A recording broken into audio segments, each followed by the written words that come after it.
today we're back with the Steezy podcast with the first episode of, I guess, what we'll call season 2. Nice.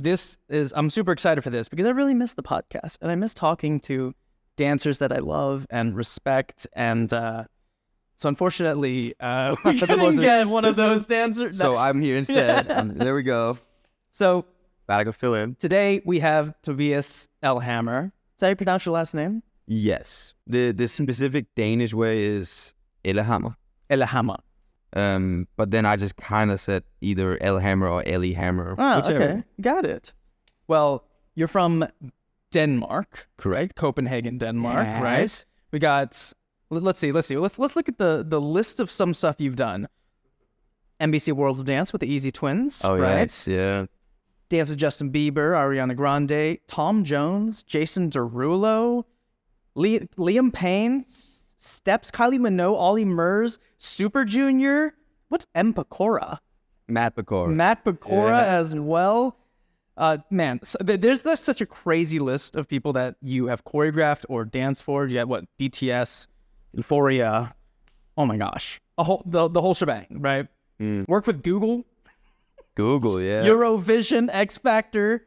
Man, the list is just too ridiculous right here. So I'm just happy to have you here. Dude, it's my pleasure. It's my pleasure. I want everyone to get to know you. I want to get to know you more as well. The first thing I wanted to ask you about was so the fact that you danced in 150 shows in a 16th century theme park. Oh, yeah. Called Bakken.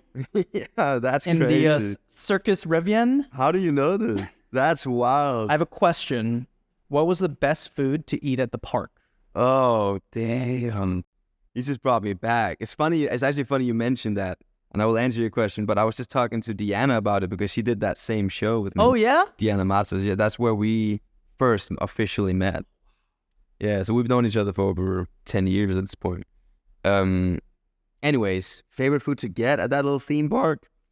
Probably, they have some banging churros. Churros? Oh, yeah. Danish churros? No. Churros. But I mean, they're definitely, more Danish than anything else.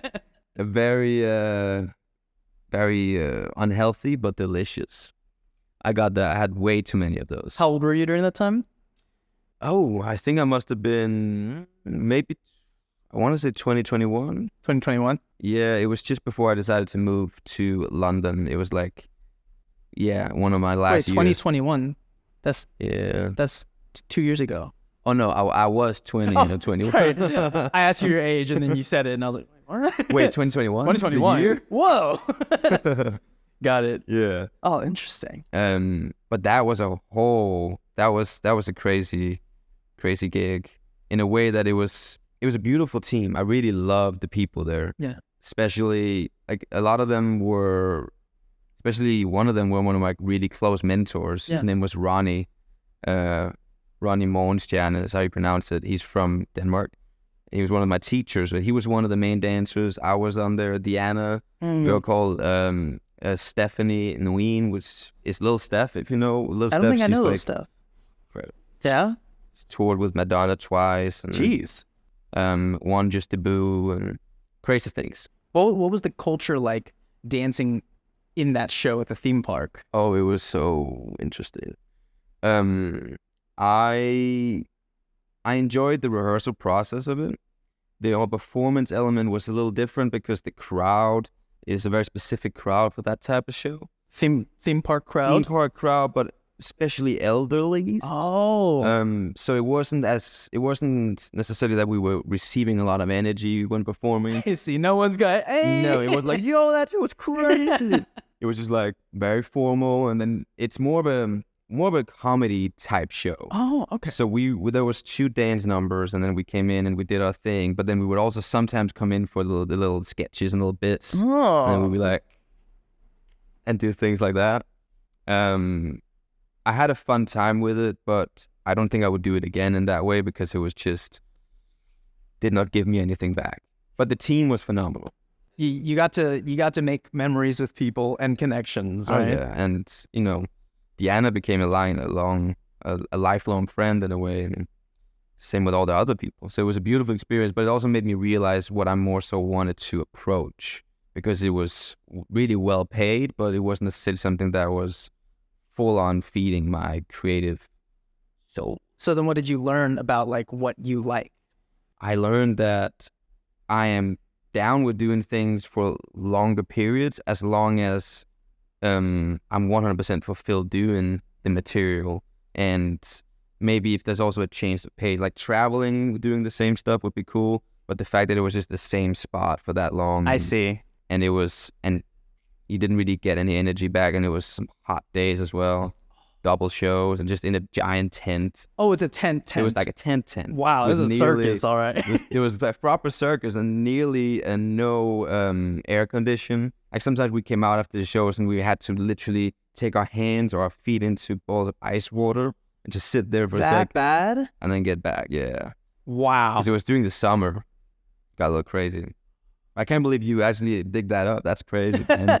I was not expecting that. I'm glad you get a little bit of nostalgia in here. Yeah. Well, you mentioned something about how like you'd be down to commit to these things when you travel, right? Yeah. And to be able to move place to place. And one thing I know is that you are a very well-traveled person, right? But I'm curious how much of that has to do with the fact that your father is the security director at the Copenhagen airports. Did you get the travel benefits from that? Yeah, no, I don't. You don't? I tried. He won't let me. I try every time. I'm like, come on, man. Are you sure you can't do anything? And he's very strict with those things. You know, he doesn't want to give any advantages out. He's telling the same thing to his employees, I guess. But no. But I've always traveled, you know, with my parents, and it's always been a very travel-friendly environment. Vacations, we've been a lot to Greece, been a lot to France. As a Danish person, is there a spot that Danish people travel to often? Yes, there is. I would say actually Greece is one of them. Greece is one of them. For sure. Okay. I also think France, but I also would say there's a lot of Danish people that are just traveling indoors, like different places in Denmark. Sure. But yeah, that's about it. I think that's sort of the typical areas to go. I mean anywhere in Europe, because it's just easy. Yeah. You just... Trains, easy. Yeah. Man, I love that. Jump on the train to Paris. I've only been to Billund. Yeah. Not spot. And it's not, I taught a dance thing out there, and he was at this college, but I would call it like the Hogwarts of sports. I know which one. You know which one I'm talking about? I think, what it's called? I don't remember. Something BGI or something in that? There was a parkour gym in the center of it. Yeah. Yeah. I think I've been to that specific spot. It's not near anything. Don't judge Denmark on that one experience. Next time, go to Copenhagen. I mean, I wanted to go to Noma. My mom actually got seats for it, but then we ended up not being able to make it now. No way. Yeah. Food's a really big deal for our family, so...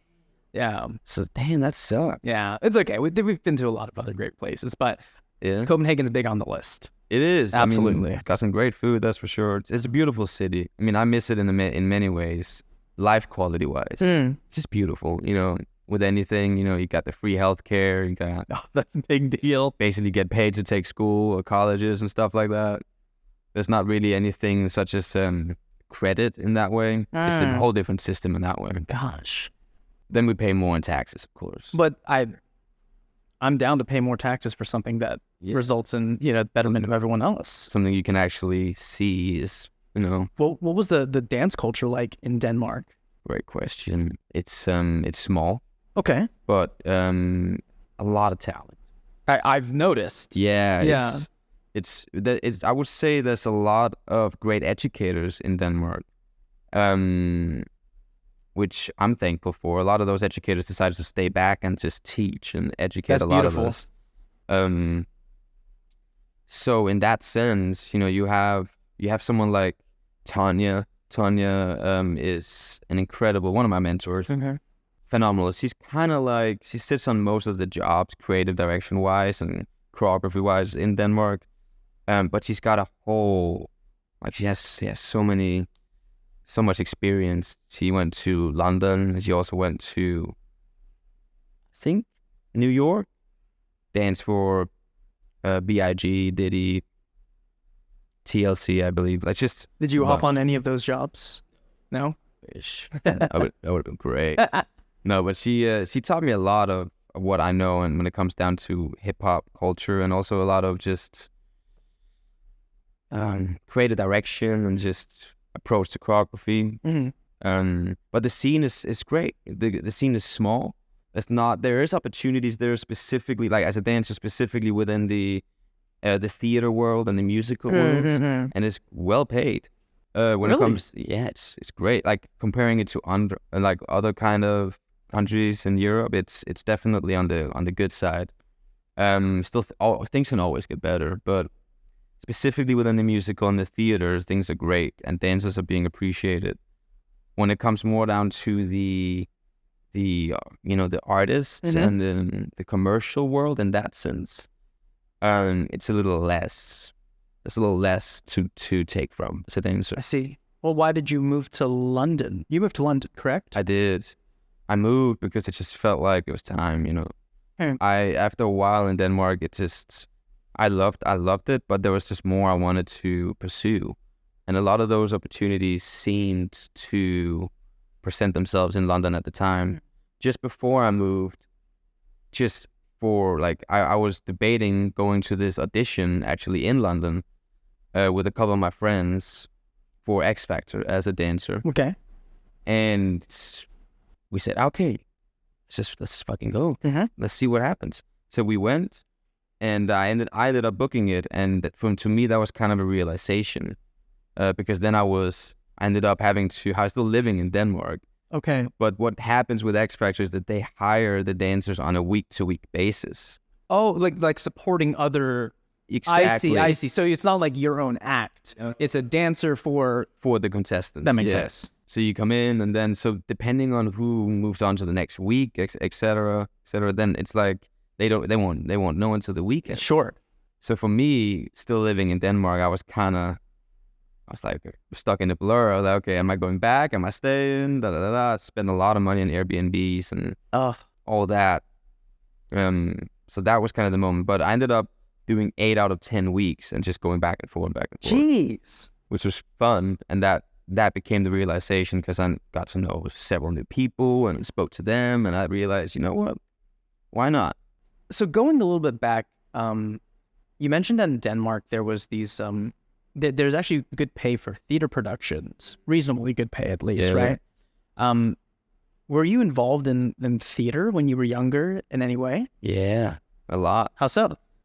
So I mentioned Tanya as one of my mentors, but another two of my mentors, they're called the Gorbo sisters. One of them is called Sarah and Anya. Sarah, she runs an education, and basically I took that education, and it's a phenomenal. I would arguably say it's one of the greatest educations I know when it comes down to dance. It's only 1 year. She's trying to make it 2 years, but it's phenomenal. And in that process, they both come from a theater-based background, and they create a lot of. I would say you could kind of say it's in the hip hop theater world, but it's way more. They fuse a lot of different styles. A lot of it is contemporary sometimes, floor work based, and then they bring in multiple talents to sort of infuse their own flavor to that whole world that they create. But in that sense, I was educated by her, and then her sister runs in a proper daytime school.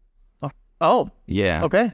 As a dance school. Sure. And so yeah, both of them, I worked with both of them on several projects for theater. Just when I graduated from the education, my first job, I got hired by Anya, and it was a theater-based production. Well, there you go, huh? Yeah. So, but again, it's almost hard to explain, but it is very much a lot of my approach to the movement and just generally speaking, dance is that now. I always have that in the back of my mind, because they really, just from watching them work and just being a part of their projects, I really started to understand how you could build up a piece and how you can tell the story through movement without necessarily spoon feeding it in that, because it was never that in that way. It was very it was sometimes you would leave and you have your interpretation and someone would have a completely different interpretation. Absolutely. Which is what I love. That's what I love with good art. It makes you think and makes you feel shit, but it's not necessarily forced on you. I think it's so interesting. Is like, in a way, it makes a lot of sense. But when I think about your movement and how perpetual movement is like a consistent factor in it, I think there is so much to digest that perhaps that is to the benefit of the creative vision that you have, right? Like it's not about like, let me just pause, give you just this little moment. There's something that's very driving about it. Have you always really like leaned into that sort of like driving type choreography or movement style? Yeah. That's a heavy, I think that's just in my nature in many ways. When I do create, I love exploring things that I am not capable of doing, you know? Okay. It's instantly the things that attracts me as I create. And if I can't do it, then I get stubborn with that shit, you know, and then I continue to do it over and over again. And even if I end up making up a piece and it feels a little too comfortable for me, then sometimes I might go back and I might say, let me add something that is like the challenge or whatever. Because especially when it comes down to when I teach and I create pieces for that, I always approach it with that mindset, also because I'm exploring and I want to make sure that I continue to explore as a creator, but that also, you know, transitions into just as a dancer in that same way. I want to make sure that I can continue to grow, and then I want to make sure that I can then teach people how I figured that shit out when I teach them, you know? But I would say even like, because when you look at my routines or things that I do for classes, it would look very different if I were to choreograph a piece, like a full-on number. Sure. Because then there would be different layers to it, and that whatever we see in the class might just be a climax, you know, the moment we're leading up to. But I've always been very physical with my dance. You know, it's just that's in my nature for some reason. Did you ever play sports as a kid? Oh, I tried. Just failed miserably. Yeah. Shit. Yeah. So it wasn't from that. No, not necessarily.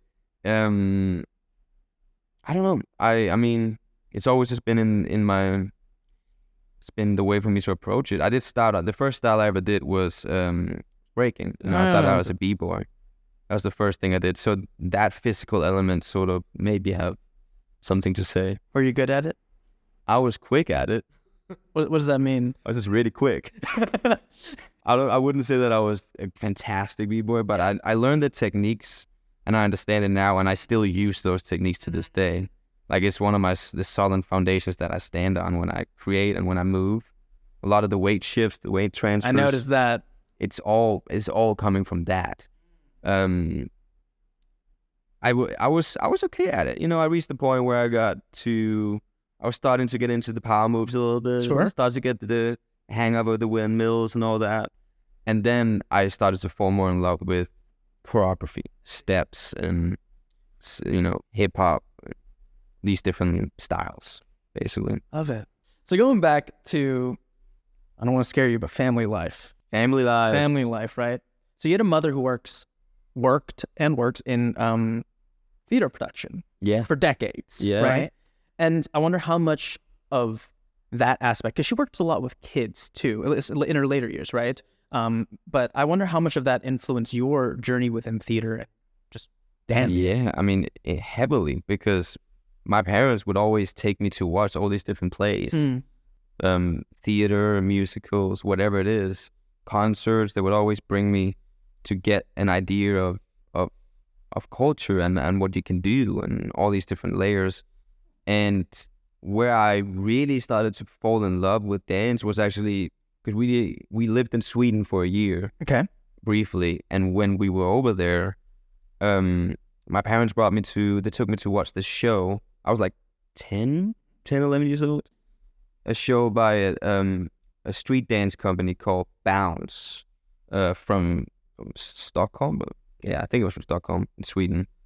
And in this show, they were fusing different styles. You know, there was this one dude.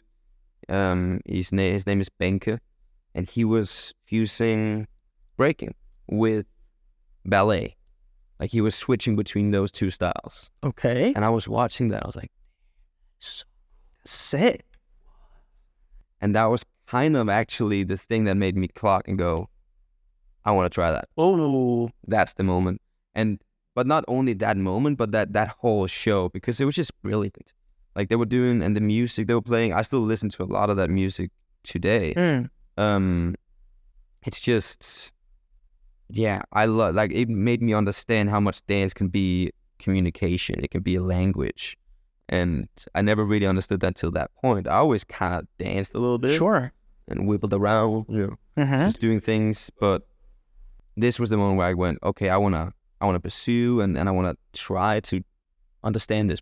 When you have that spark, that like sort of inflection point, what was your first pursuit of that inspiration then?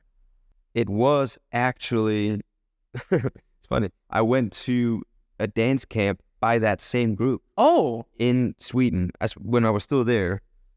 And I went, and I was so bad. I was so bad. Yeah. And the level was just, damn, it was dope shit. They were delivering really dope choreography, and I think I was one of those students that showed up, but I had nearly no experience in the way. Sure. So I just showed up, and it was a little bit of a reality check in the sense of, okay, that's a lot of things to build towards here. But then as we moved back to Denmark, I still wanted to pursue it. It didn't really necessarily scare me off in the moment. Yeah, it did. It scared the shit out of me in the moment. But then I just said, okay, let me pursue it again as we came back. And then I went in and I took a class, a breaking class. And that was my first official dance class. I did do a couple of, back in Denmark, they called it the electric boogie. Okay. So it was a bunch of waving and stuff. And I did a little bit of that prior, but my first official was definitely that breaking class. And I was the only student. Wait, what? Yeah, there was no one else. It was a small studio we had moved out to the suburbs at the time. And it was just a small studio. It was actually in the church, an old church. And it was just me. And then I ended up creating a long friendship and sort of mentorship with that teacher. Wow. Yeah, his name was Trolls. Trolls. Sounds like troll. Spelled Troels. And then I remember the first thing he taught me an elbow freeze. It's the first thing. All the way up. Yeah. Dang, man. Yeah, you had accidental private lessons? Literally, yeah. That's so sick. First class, and I was really shy as a kid, so that might have been, a good thing at the time. Did you develop into shyness? Were you always shy? I think I always was shy. I was always, I still am, but I always say this, I'm still a sweaty ass nerd.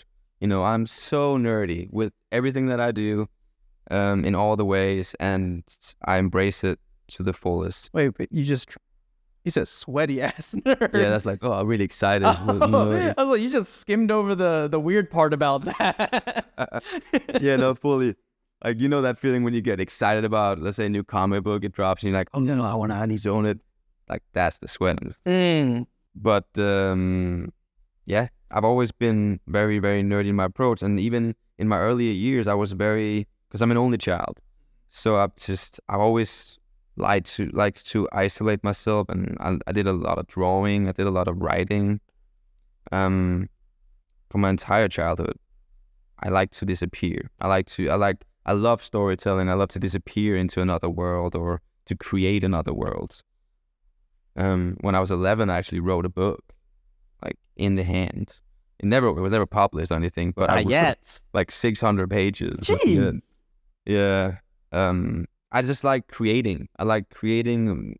A lot of it was fantasy based, of course. I'm a huge Lord of the Rings fan, Yeah? Harry Potter, all that shit. And then I guess that's why I've always been a little shy, because I've never really been around a lot of people until later in my life, where I got more familiar and comfortable with it. Wow. Yeah. And then actually, when I think back now, you have the early days of your dance career, say when you were filming like your first concept video. That was with Pose 2, right? Yeah, it was. Gray Sparrow Films. Yeah. Right? That's literally him, yeah. What was the, like, why was that the time that you decided to make your, like, concept video? I think it's the one, that was the one with... It's the reversed process. Reverse process, yeah. So you must have filmed it within 2014, and then it was, like, edited and released in, like, January 2015-ish. Yeah, that was actually doing Eurovision rehearsals. And the reason why I did it around that time was because I had all those people there, and I wanted to utilize having that phenomenal talent. Smart. That's smart. You know, we had incredible dancers from London, and even Diana was there. And Jules and I have been doing a lot of different fun projects even before that. Some of it we released and then we took it down, and it was just we did a lot of things. That's why I say he was like a strong mentor figure for me around that time. Then he transitioned into filming more, and yeah, then I don't know, I think it was just, I felt like it was time for me to express myself in that way, and at least to see what it could be. And then did it, and now I look back at it and it's fun memories. Kind of hate it, but I love it at the same time. There seems to be some sort of power behind a hat. Yeah. For you, just consistently in that first concept video, the hat was a big piece. And I do know that there's a lot of like Michael Jackson influence, but I don't think that's all it. But I don't even know what your hair looks like, to be honest. I've only seen you with hats on, and you have a great hat selection, by the way. I love your variety. Thanks, man. Yeah. So what is the power of a hat to you? It's a character in some ways, you know, and it becomes an extension of my dance persona in many ways. I went through I went through a whole fedora phase where it was a lot of that. Mm-hmm. And then it transitioned. Now I'm more so in the bucket hat world, which I feel more comfortable with. I don't know. I've always just enjoyed it. It was like a natural thing, and I think it's great to dance with that. Of course, there's the Michael Jackson inspiration there for sure, but it might even go back to that show, the show from Bounce in Sweden, because there was shows when there were numbers in that act where they were wearing different hats and very dangerous Michael Jackson inspired outfits. Huh. So it might have been some parts of that, maybe. But that is not something that I deliberately said, now I want to rock a hat. It's just kind of naturally happened in a way. Maybe this is looking too deep into it. Is there a sense of security behind a hat? Oh, yeah, for sure. For sure. I remember even when we did, speaking of security with headwear and dancing, when I took my education by Sarah Gorbo, which is called in Danish, Dansuddannelsen, which basically translates to the dance education. There was a rule, and the rule was we were not allowed to wear a hat. Oh. Because we had to get familiar with performing without it. A lot of the time you tend to hide behind a hat. And so I'm grateful for that lesson. And then I immediately started putting on the hat after. It's like kids in school, like at least in the US, you're not allowed to wear hats in school, right? Oh, yeah. The moment you're out, everyone's cover that face. But then the teachers would come in and they would wear hats and be like, I'd look at Sarah like, yeah. I guess the reason I was asking about the sense of security is because I realized that that fear is a really big like theme in a lot of your works, and like you mentioned it when involving your Scream series on YouTube, and I was wondering like why fear is such like a looming subject for you. Like, was there a particular defining moment or experience you had along your journey in life that led you to like, I don't know, that fear may have controlled you, and why you wanted to create videos that told stories about overcoming fear? As I grew older, I started to understand more. I just always thought that fear was the reason for a lot of terrible things, a lot of humans acting in specific ways, you know. But I think for me, I've definitely had several moments in my life where I was controlled by fear. Even when I go back, there was a brief time when I was in school, and the school was not the greatest, actually. It was like a temporary school my parents put me in. And in that school, there was a lot of bullying. It's a lot of that shit. And it was bad. It was up to the point where the teachers got bullied and they ended up leaving and crying. Oh my gosh. Yeah, it was a little rough. It was really bad. I mean, I can laugh at it now, but it was not the greatest spot. And in that time, I remember up until that point in my life, everything had been kind of just a dance on roses. I hadn't really been faced like with that aspect of human nature. And it was just I was shocked. I was like, what the hell? I was a full-on teenager. Like I think I may have been 12 or 13 around the time. And it was just, I think I spoke to my mom about that actually a couple of months ago. And I came back after a week or so in that school. And I went to her and I said, you lied to me. I was so dramatic. Like, you lied to me. You told me that people were nice and that was good, but there's not. Oh my people are gosh. not nice.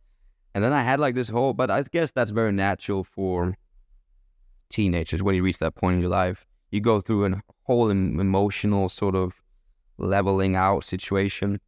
And in that brief time, I was heavily controlled by fear because I was already shy, but I sunk even further into myself and became more of a just, not the person I am now, for sure. More of a very isolated, more of a just negative and that kind of approach. And also just trying to always be on the good side, so not to make sure that I didn't get bullied and shit like that. So for a little while, definitely did. And then it took me a while to get out of it once I moved to another school, thankfully. Damn. But yeah, I think in many ways, a lot of us are, a lot of our actions sometimes are actually led by fear, whether we want to or not, whether we wish for that to happen or not. And it's just how aware can you be about that? Do you think there's benefit to acting out of fear in any way? I think sometimes when you're faced with something that scares you, most of the times you should probably just pursue it. That's what I've learned. And that transitions into dance, taking class, in all of those ways. But even in life, if something scares you and it really scares you, give it a shot. That's what I learned from moving countries, and because all that shit scared me heavily. But there was a reason why it scared me, Yeah. I had to pursue it. Sometimes there's almost a weird sign that you need to act on it. Absolutely. I'm in complete agreement with that.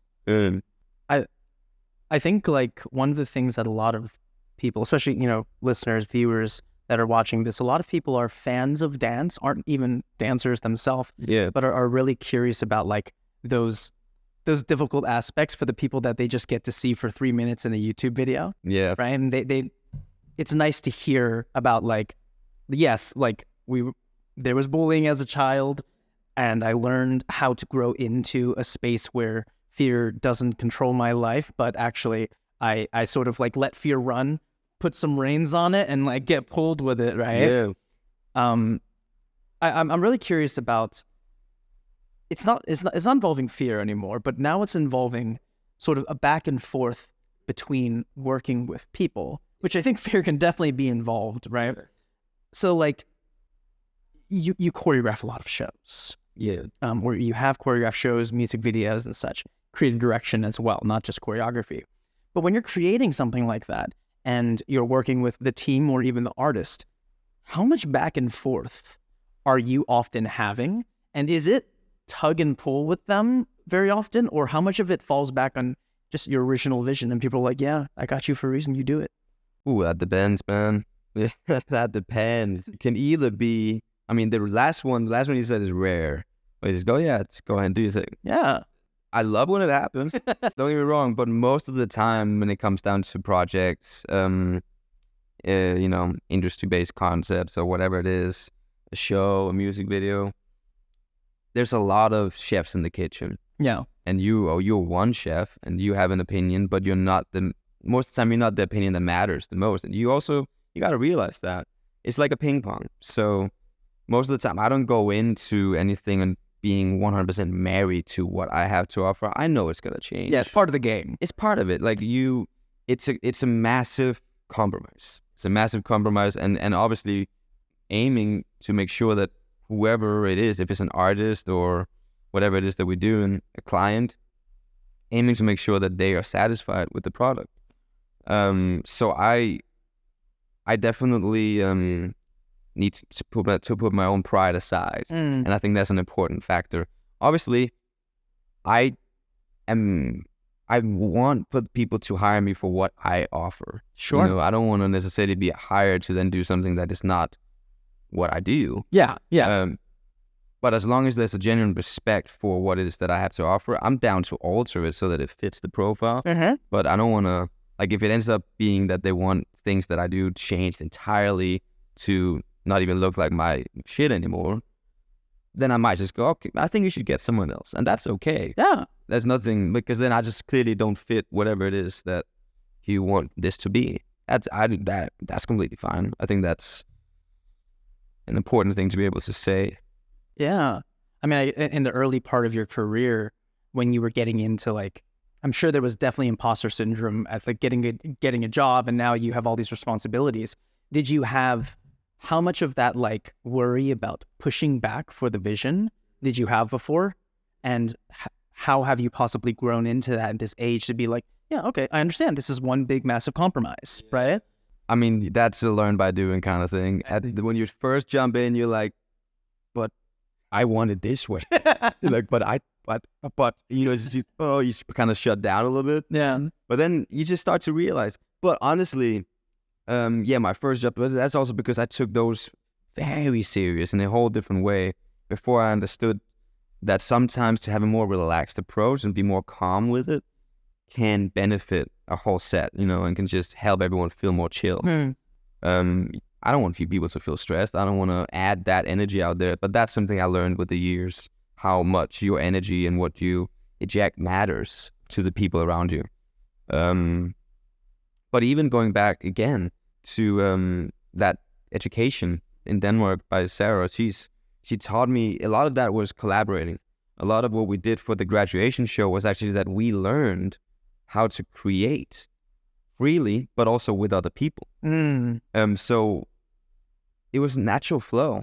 It just naturally happened. And I had been doing that with Trolls prior, but especially there in that education, she did this thing where she would have all of us collect 3 photos, and then we had to bring them in, and then she would say, okay, those 3 photos are now your inspiration, and you have to choreograph something, let's say 6 counts of 8, without any music, just from that photo alone.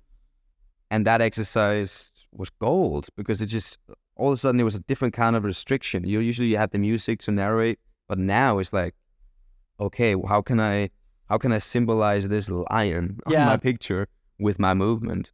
And then she would go, okay, but now keep doing your thing, but we're going to bring in this other girl, and you're going to work with her to create this into a duet.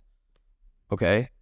So that was always in my whole getting to know the industry back in Denmark, that was always a part of it.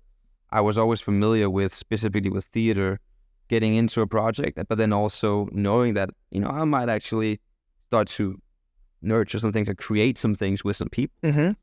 And then like with guidance, of course, but so it was naturally to me in that way. But especially in the later years, when it comes down to the jobs, I started to realize more how important it is to be balanced and just not overstress and not be too proud of your material.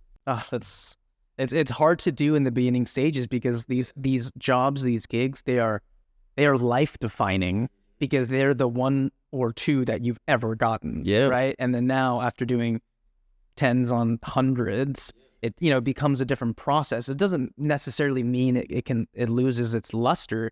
It also means that, like, when you view it, it can be a more practical approach now. Now you think of it like other things in life rather than this top of Mount Everest type. For sure. Right? No, definitely. I definitely realized, because that's another thing, doing some of those jobs, even if I'm choreographing something and there's an artist doing it, they might not be able to do it. Yeah. okay, what are you gonna do? Am I gonna stand there and be like, well, get some lessons, Step up. step up to the game, son? No. I mean, you gotta adjust and tailor it so that it fits the artist. Yeah. And that's just a part of it. And that's something that I learned a lot by just doing it. Trial by fire. Gotta do it. Always the same by driving a car. I guess to just a few final things, but I thought it was interesting. I noticed in the final scene of your film Scream, you used the same light rope set design as the Ollie Murs Moves XF performance. Yeah. That you choreographed for. Was that something that you were inspired by someone else's art, or did you make that happen? Yeah. I want to know the connection there. There was an inspiration for sure. I think I saw a picture, a random ass picture on Pinterest or something like that. And I was like, that would be cool. It was way more dream-like what I saw.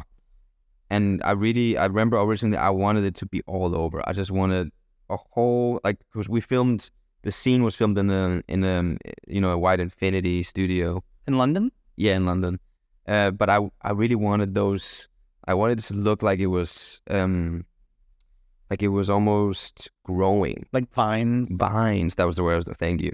Like vines, and I wanted it to be in the floor and then growing up and all over. But budget.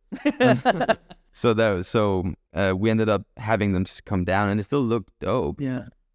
But that scene was what made me get that gig, essentially. Oh. So that led into it. That led into the Ollie Murs one. Exactly. Wow. So they saw that, and they liked that idea of doing something similar to that. And then I was okay, cool. Oh, how cool, huh? Super cool, yeah. So that led into that, and that was also my first time actually officially creative directing something on my own. Scary. Whoa. That was like a little bit of a reality check in many ways, but it was fun. Wow. I think that there is this, I don't think it's underrated, but maybe people don't think about it as much, especially in the beginning of their dance career. I think during the early stages of our life, because you and I are around the same age. Happy early birthday. Thank you. Coming up next week, right? When is yours? July 7th, 1994. So I'm a year and a half younger than you-ish, yeah. But it's crazy. I turned 30, man. Yeah, I know. And I'm so stressed about it. Yeah. Well, not in the bad way, but just I don't want to organize anything. Let's get to that in a second. Then. Yeah. Yeah. I just think like the age of making concept videos and putting out our work, because we're very proud of making a piece and putting an idea behind it and executing a whole project. It's really powerful during, especially the early ages, because early ages as an early YouTube time, because it wasn't as saturated, and the few dance videos that you got to see, some of these were defining for not just other dancers, but even industries, right? Like you created your first part of the trilogy, your Michael Jackson trilogy, right? Yes. And that has an obscene amount of views. Yeah. As a dance video, right? And I'm sure you got a lot of opportunities from a YouTube video that you created, right? And sure. I had no idea that the Ollie Murs one came actually after this other one, and the set design is inspired by something that you already created. Like that's such a cool thing to have put your vision into something, and people go, "That's the one I want. I want that person." Dude, honestly, it's crazy because for each of those, for that trilogy in itself, they all it's a return of investment. You know, I put in a lot of work into it, and that's always how I looked at it. Whenever I've created any of these concepts, it's like, okay, it is going to be an investment into yourself and your craft. If there's something you want to do, maybe just show people, and put it out there, and then the right people will be attracted to it in a way. That first video for sure, but then also the second one, led to Google, the Google job. The first one kickstarted my entire career. It put me on the map or whatever in that sense. After that first video, that's when I first started teaching and traveling to teach internationally. Yeah. So I'm grateful for all of those projects, and I have so much love for each of them, for sure. It's crazy. It's crazy when you look at it that way, how things just there's just ripple, and what you put out is kind of most of the time what you get back. Yeah. Hopefully. Yeah. Yeah. No, absolutely. I like what you said about, the right people will find it, because I found the most random opportunities from just some passion project videos, and all of a sudden I'm choreographing 8 music videos for an artist and shooting them too, right? Like, you never really know. You never know. Well, as you now slowly inch towards 30 years old. Yes. Oh no. Is there anything that you are looking forward to most in this next decade of life?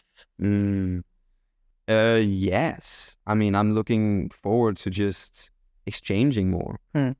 Exchanging with people that inspire me, and just continue to explore the craft. I mean, I'm a student of the craft. I wanna train more as well. I wanna get my ass into classes more. I am looking forward to also teaching more, educating more, maybe being a little bit more of a mentor for some people. I feel like it's reaching a point where I can start to do that respectfully. It's something I've, throwing the mentor word around is a big deal. Yeah. And I know I feel that way because of how much love I have for all my mentors and how phenomenal they all are. But it seems like it's starting to happen more so, and it feels natural. I think I have more to share in that way. So I'm excited about that. I'm also excited about dancing. Yeah. After, I fell in love with dance as a dancer performing again after moving to LA. So I'm excited about that, whatever that entails, and just continue to collaborate, continue to explore, make mistakes. Yeah. Fuck up. It's life, I'm excited about all those things. Maybe love, maybe whatever it is. Maybe love? Maybe love. You looking for love? I might be looking for love. So Tobias's phone number is Dating profile is, well, Tobias, thank you so much for doing the podcast. It's my pleasure, Millie. It was a blast to learn more about you and to have you bless this podcast. Actually, something really interesting that's coming up is we've got some classes coming from you, huh? Is there anything that you think, like, people who end up, logging onto Steezy Studio app, taking these classes, what do you want them to take away from these routines and these classes? I want them to take that perfection is the death of greatness. Just approach it and take it one step at a time in your own pace. And that's okay. If you make mistakes, it's okay. It's a part of the journey. It's all about the growth. There's no such thing as perfection. Perfection is an illusion. You just gotta love the challenges you're gonna fall. You have to fall in love with the journey, more so than the destination, because that's what it's all about, really. Absolutely. Take the class. Yeah, take it. Take the class. It's gonna be fire. Yeah, it is, and difficult. And it's maybe clear out your floor a little bit. There's a little bit of footwork. Tiny bit. Just a little bit. You might hit your ceiling fan too. Yeah, I do that all the time. Thank you so much. We'll see you next time on the Steezy Podcast. Let's go. Pieces.